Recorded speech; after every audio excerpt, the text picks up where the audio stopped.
Assalamu alaikum. Welcome back to Ali English House Academy. I have a special guest with me, this Maulana. Let's get to know from him about his introduction. So we are glad to have his presence. So Assalamu alaikum, Maulana. I request you to please introduce yourself.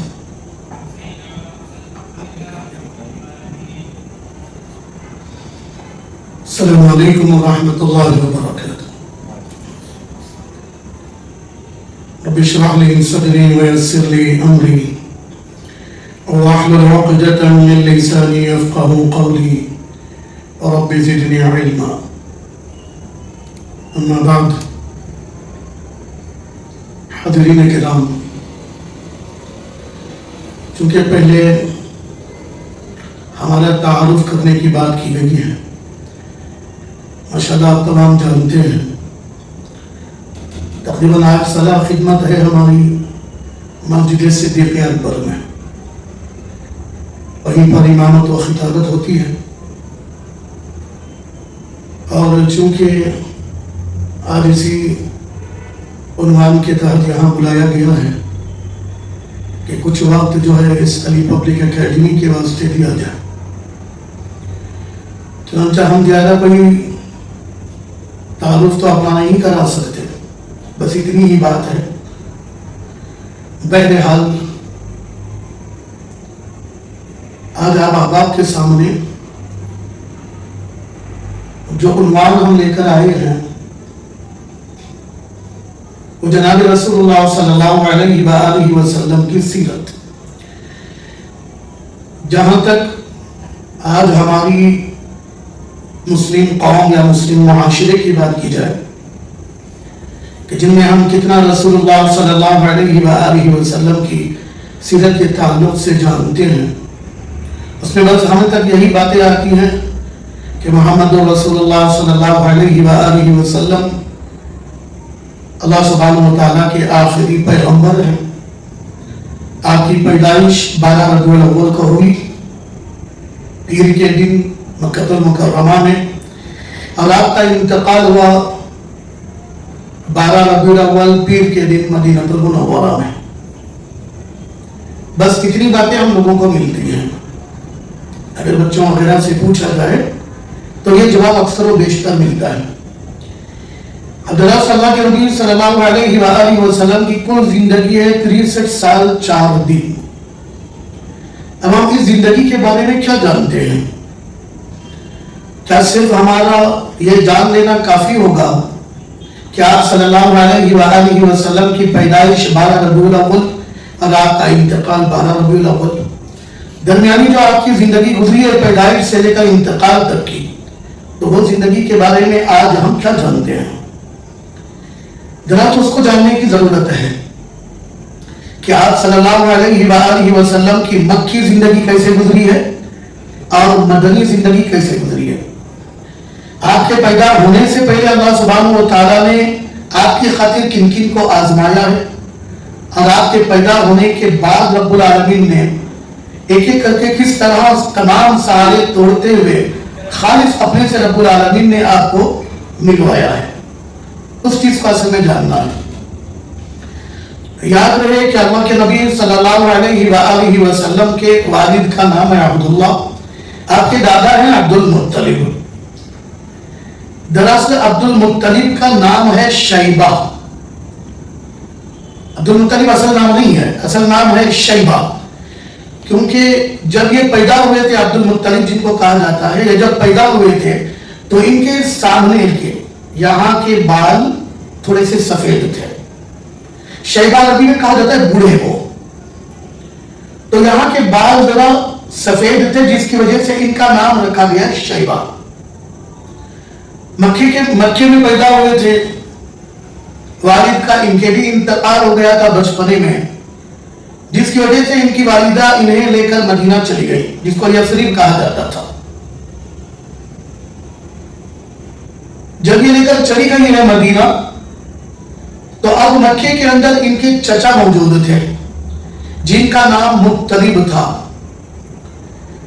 ایک دن ایک فارس کا آدمی مدینے کے راستے سے گزر رہا تھا، یثرب کے راستے سے،